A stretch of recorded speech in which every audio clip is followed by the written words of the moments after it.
Good morning, everybody. This is Steve Shelton with Green Shoe Consulting. Thank you for joining, and apologies for the tardy start here. Wanted to get started with week one and refreshing the series that we had conducted over the past month. So we're going to offer up four components for meetings each week to support those going through or that are dealing with a job loss right now. We want to make sure that we're supporting you and helping you develop and maintain mental resilience, positivity, and optimism during the search. Because oftentimes, when we're in between jobs, when we've been let go, rift, whatever it is, there can be some negative aspects in response to our mental and emotional health during that time. It's really easy to have a negative impact because of our identity being aligned or tied into our job, as well as the fear-based components around the financial aspects of things, the impact to your personal life and family, etc. All these things can make it really challenging to be maintaining resilience and positivity and optimism. So with that being said, this week we're going to focus on ensuring that we are building out kind of the initial component or our foundation for the cybersecurity support group. So what I'm going to do is build up or open up our first focus today, which is going to be this lovely screen that I'm sharing here. So hopefully everybody can see this. So we want to be able to move conceptually from the feeling on the left-hand side of the screen where we're feeling anxious, fearful, uncertain, etc., and move into this aspect of feeling more confident and resilient. So what we're going to do today, and before we jump in, let me also make sure I thank Ira Winkler with CruiseCon, who's been supporting this and a big advocate for making sure that we're serving the cybersecurity community as a whole and helping to promote this. So jumping in, excuse me for a second.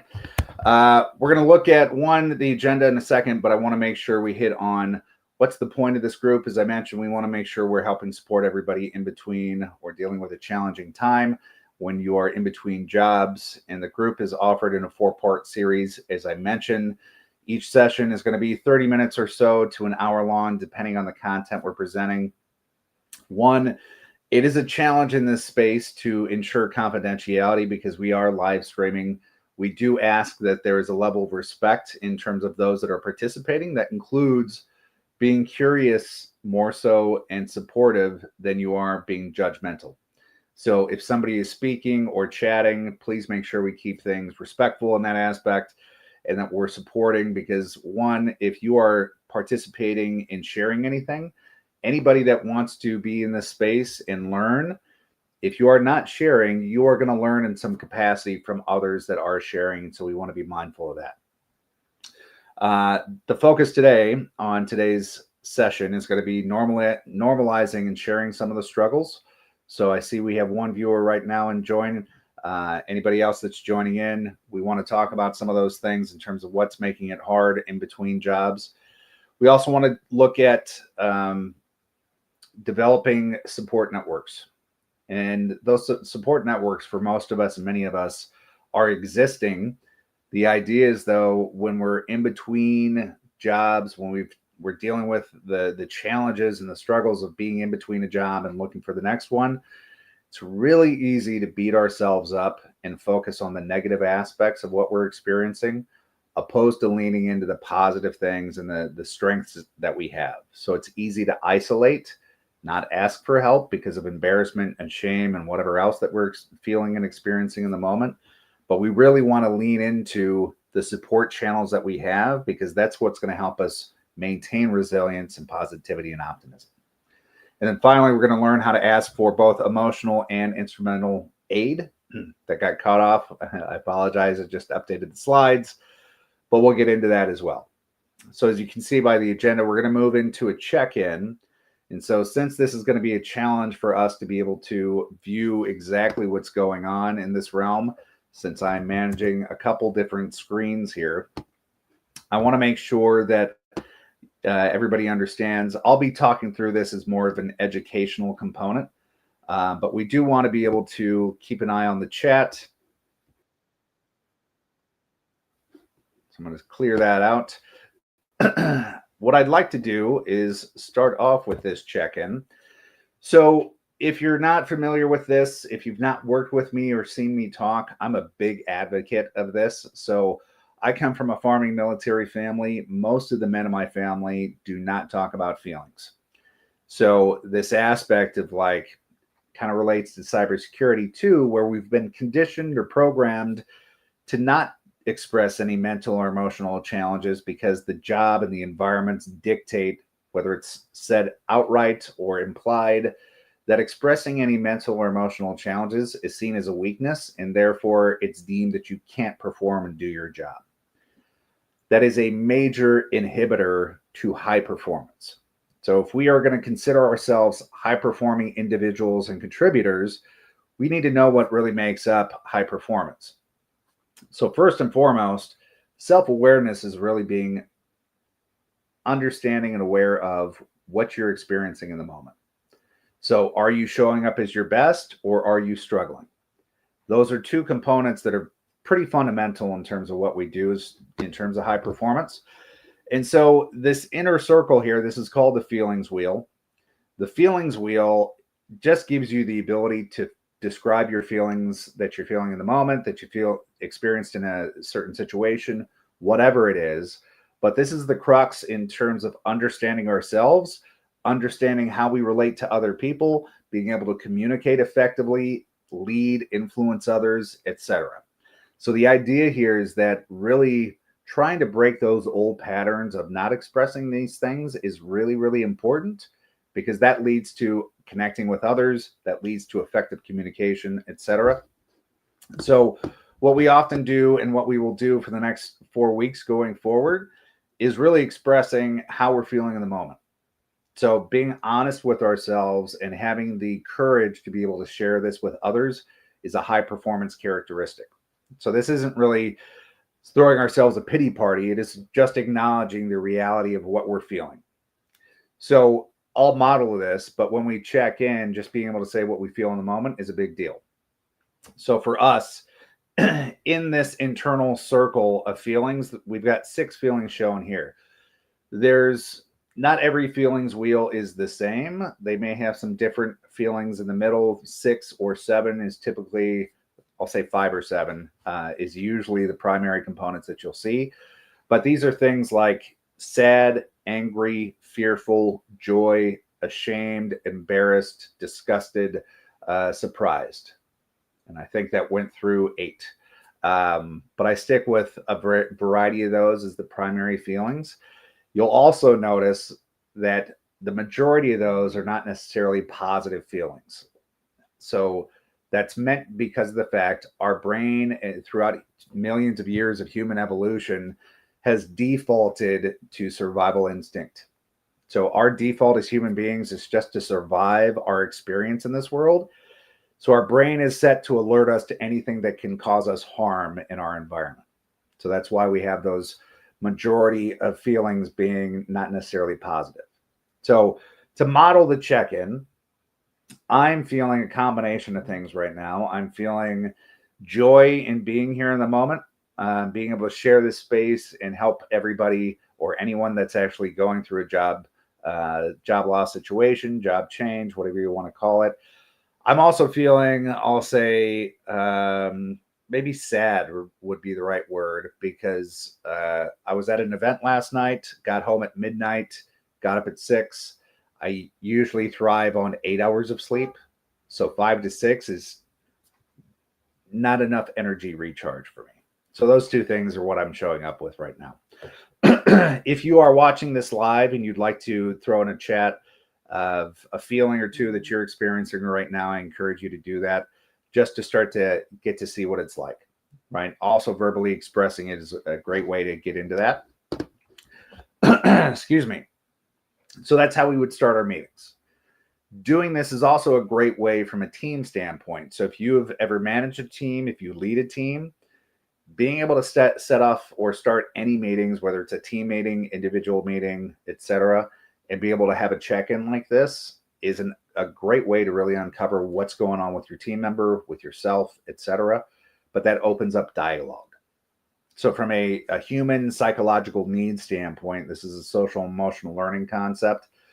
There are 5 psychological needs that every human has. We all have the need to be seen, to be heard, to matter, to belong, and then to be cared for or to be loved.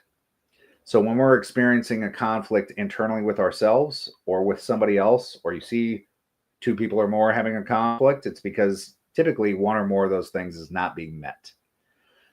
Knowing that gives you some tools to be able to automatically mitigate and deflate any conflict or power struggle between yourself and somebody else. The idea then is if you've ever had a conversation with somebody, you say something, they respond in a way that shows or makes you feel like they didn't hear you. A standard or pretty standard response is to increase your volume because you felt like they didn't hear you. And then what tends to happen is a power struggle between the other person and yourself trying to get heard, and when that's not happening. So an easy way to break that pattern is just to say, I feel like you're not hearing me.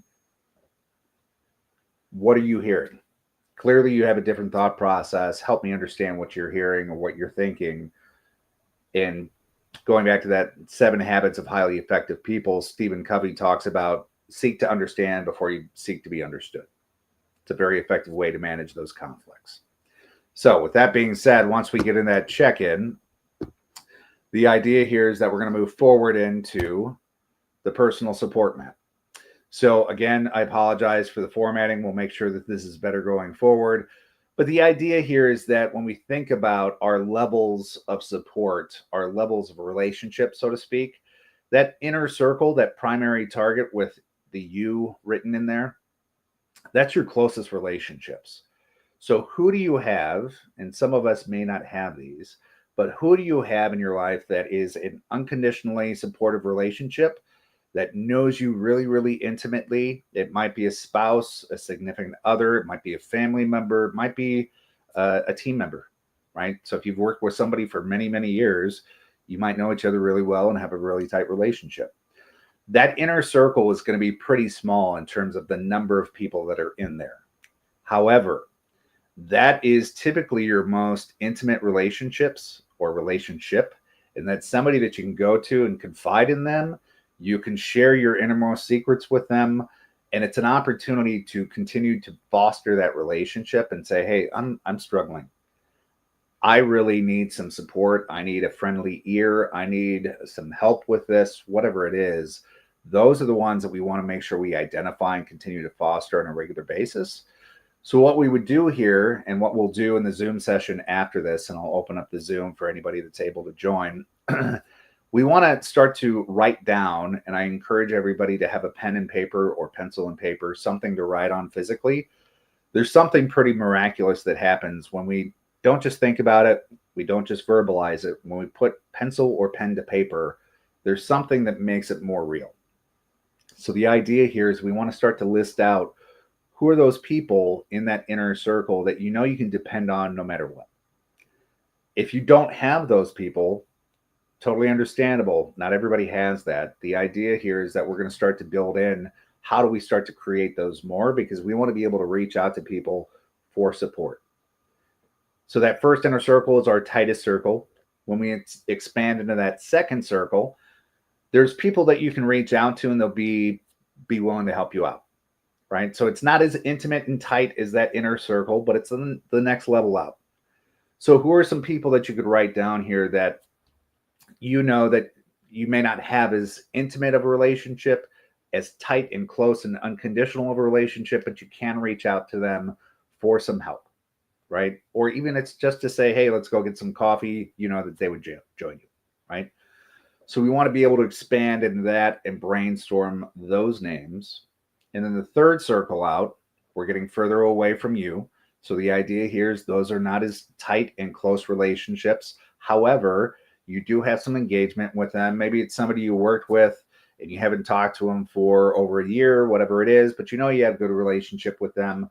That's somebody you could reach out to, and they might support you in terms of introducing you to somebody else or helping you look at your resume or something like that. So there's some contact there, some ways that they would help, but it's not as much as the first or the second level.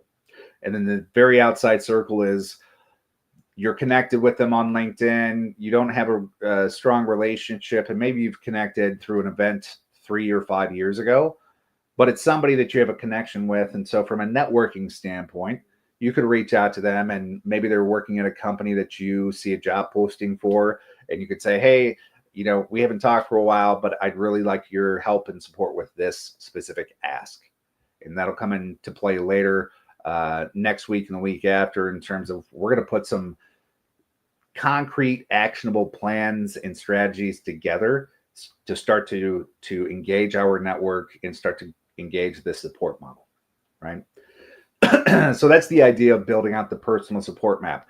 The more names that we can put on there, the more options we have and things that we can utilize, strategies we can get engage to further foster these relationships. Nothing amazing gets done alone. We need relationships in order to achieve great things, which is part of the process here. And then the other aspect is building those relationships just adds to more support. So it's going to help you get out of those doldrums, the depression, the anxieties, and those down cycles. The more that we can stay positive, the more that we're going to attract the things that we want. So that's the idea. Just checking into the chat on YouTube. If anybody has any questions or thoughts, please feel free to add into the chat.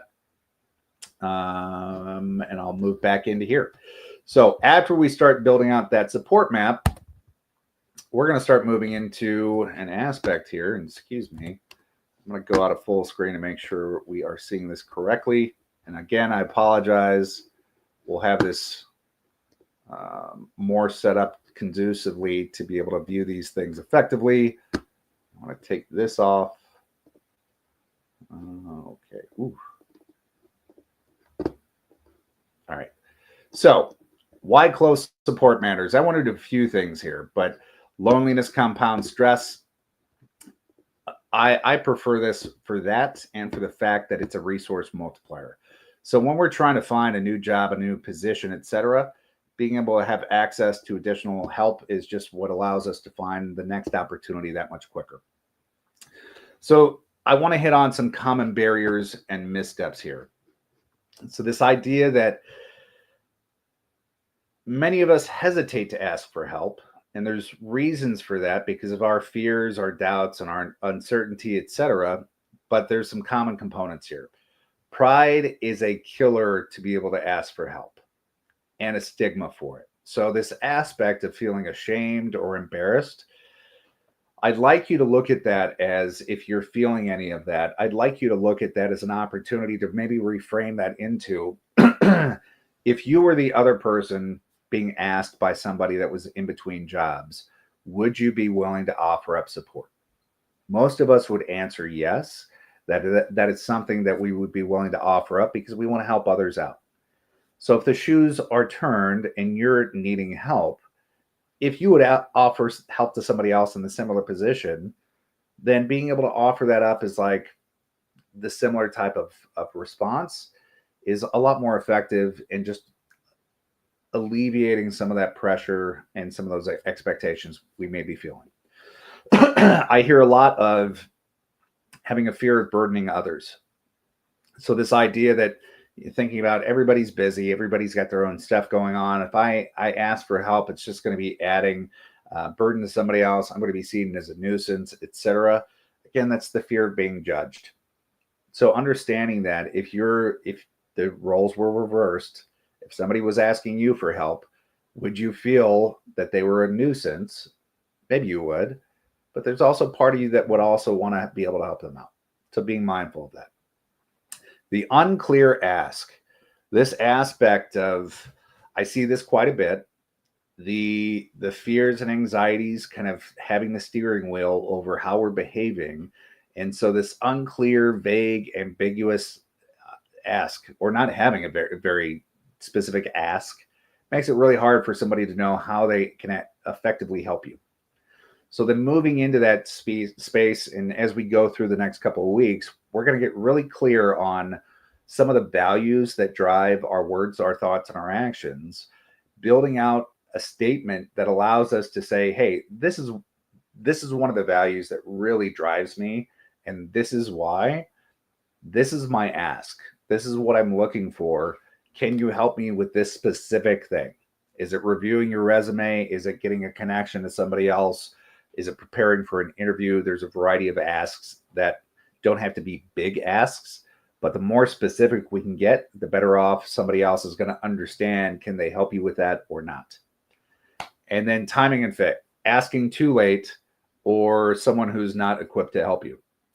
So if you're trying to get a job with, let's say, Kraft Heinz, if you're asking somebody that is not with Kraft Heinz and they have no connection in the hiring manager, like there's some work you could do a little ahead of time just to see if they have any connections into folks that would be at Kraft Heinz through LinkedIn, etc.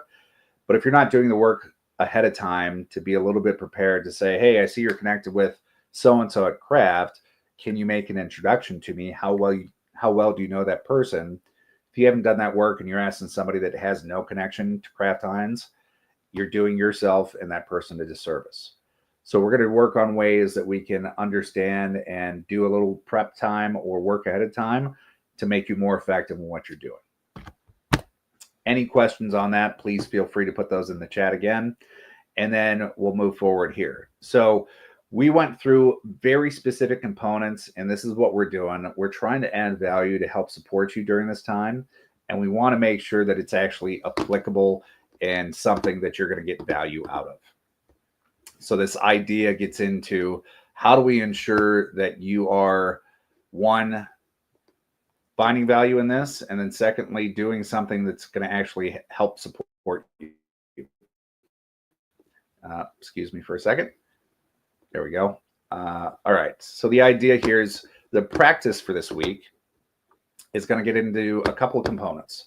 So first and foremost, we want to do this support check-in, right? So the idea is I want everybody who's joining this to be able to reach out to one person on your map and send a message simply sharing how you are. So I'm going to encourage you to go with that feelings check-in. And if you want to start with somebody in your immediate circle, I have no qualms with that. Please feel free to just start the action. I want you to feel what it feels like, see what it feels like, and also take note of how you're feeling doing it, right?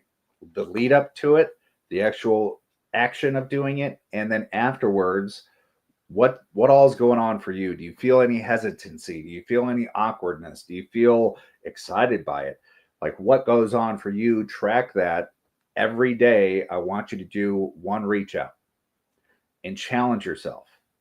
The more that we can get out of our comfort zone, it doesn't have to be a huge leap out of our comfort zone, but the more that we can step out of our comfort zone, that's where learning and growth occurs. Growth is one aspect of fulfillment. And so that's what we want to lean into. Secondly, and this is one of my favorite ones, is a gratitude call or a message. Gratitude kills fear and anxiety. So the more that we can lean into gratitude and focus on that, opposed to our fears and anxieties, the more that we're going to feel positive, optimistic, resilient, etc. So this idea is not only are you going to reach out to somebody in your support group and just share with them how you're feeling in the moment, but you're going to reach out and send a gratitude message or call somebody specifically. If you could do the gratitude call, that's a pretty amazing concept because you have to verbally communicate and hear the response back. So there's all kinds of feelings that are going to be going on mentally, emotionally, and physically. You're going to have responses there. But the idea here is just to think of somebody that has had a positive impact on you. And this could be simply your significant other or spouse. Maybe they did something for you, like cooked you a meal. That would be amazing. Or maybe they did something just to show that they cared, right? So this aspect of thanking someone for a very specific component in terms of how they've helped you. Maybe it's a thought process. I was talking to somebody last night where they said they had a leader that modeled to them some unique ways to pull their team together. So they were working in Omaha, Nebraska. All of them that were on the team were not from Omaha, Nebraska. So they weren't really sure what they could do as a team to engage the team and create some connection amongst the team. And so this one person had a very unique perspective on the world. And they thought about unique things they could do in Omaha and then requested that their company cover the expenses for it. And lo and behold, it happened. So this woman got a different perspective on how she could engage her team and also get her company to help support those things. She could send a message to that person to say, hey, you know what? I just want to thank you for showing me a different way to support the team. I really appreciate your perspective, your approach on things, and it really left an impression on me. I just wanted to thank you for that. That's all you need to do. Doing so builds positivity in your relationships and actually creates strong relationships. So I encourage you to do that and test it out. This could be even somebody you used to work with years ago. There's a guy that I used to work with in 2001, I believe. So it's been 24 years, but he was such a positive, impactful person on me and just a joy to be around that reaching out to him, in fact, I'm going to do that after this. I'm going to send him a note if I can find him and just let him know the impact that he had on me, because it was it just makes me smile thinking about it. So I just want to send him that note.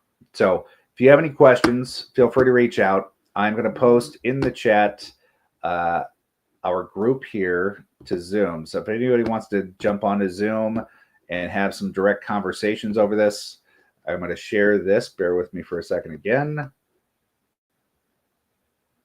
We'll move over to the Zoom session to ensure that we've got a private space to share anything confidentially and answer any questions that you all may have.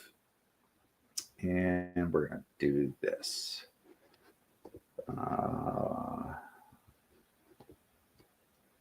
Sorry, excuse me as I'm a little behind in my group because, as I mentioned, I got home late and then woke up very early but very tired. So let me go right now to this. Oops. Don't want to share my screen. So I will put the Zoom link into this. Where do we go? There it is. All right. So I'm putting the link into the chat here. It's not letting me. Okay. I will pop this into the YouTube comments as well as on LinkedIn. So if anybody's interested in joining, please feel free to jump into the Zoom session. I'll have that open for the next 30 minutes and we'll go from there. Thank you all very much. We are going to continue to do the next 3 series on Wednesdays at 10 a.m. If there's any conflicts, I'll make sure to proactively message that out on LinkedIn, but keep tabs on us on LinkedIn and make sure to share the word that we'll be having this space for anybody to join. Thank you all very much. Stay positive, optimistic, and resilient, and we look forward to talking to you soon. Take care.